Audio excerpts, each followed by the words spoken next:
علیکم نئی ویډیو سره تاسو ورکړی وایو. امید لرم چې تاسو ټول به روزو او خوشحاله وئ، ژوند په مزو کې به وئ. جواب یې چوټه لاهور کې ډېره زیاته افسوسناکه واقعه رامخې ته شوې ده. ډېر زیات ظلم شوی. یو ظالم خاوند خپله د 3 میاشتو ناوې ښځه ډېره په بد مرګ باندې قتل کړې. ناوې ښځې څه قصور و؟ خاوند داسې ولې مجبوره شو چې خپله د 3 میاشتو ناوې ښځه یې ډېره زیاته په بد مرګ باندې قتل کړه؟ معلومات در سره په دې ویډیو کې شریکوم. زموږ د ویډیو خامخا وګورئ چې پوره معلوماتونه ځان خبر. د نورو معلوماتي ویډیوګانو لپاره زموږ چینل سبسکرایب کړئ. ترې نشان څخه خامخا ووهئ چې زموږ هر یوه معلوماتي ویډیو تاسو ته په اسانۍ سره ملاویږي. ثواب یې چوټه لاهور کې ډېره زیاته افسوسناکه دردناکه واقعه رامخې ته شوې ده.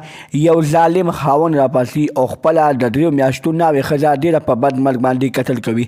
دوستانو چې کله خپل خاوند خپله ښځه قتل کړه او خاوند د تښتېدلو کوشش وکړو، نو پولیسو هغه ظالم خاوند ګرفتار کړو او بیا ترېنه تفتیش شروع شو. نو بیا په تفتیش کې بیا پولیسو ته خاوند وویلې چې زه په هغه وخت کې په ځان باندې پوه نه شوم. هغه وخت کې زما دماغ کار ونه کړو، ما تمانچه راواخیسته او خپله ښځه مې په ډزو باندې وویشته او ډېره په بد مرګ باندې مې قتل کړه. دوستانو نو بیا ترېنه پولیسو تپوس وکړو چې ستا ښځې آخر داسې کومه ګناه کړې وه چې تا دې داسې مجبوره شوې چې تا تمانچه راواخیسته او په خپله ښځه باندې دې ډزې وکړلې.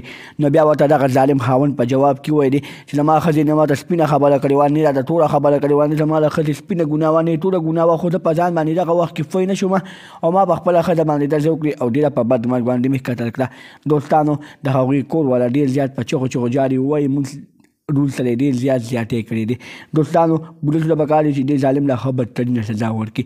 د نورو معلوماتي ویډیوګانو لپاره زموږ چینل سبسکرایب کړئ. ترې نشان څخه خامخا ووهئ چې زموږ هر یوه نوې معلوماتي ویډیو تاسو ته په اسانۍ سره ملاویږي.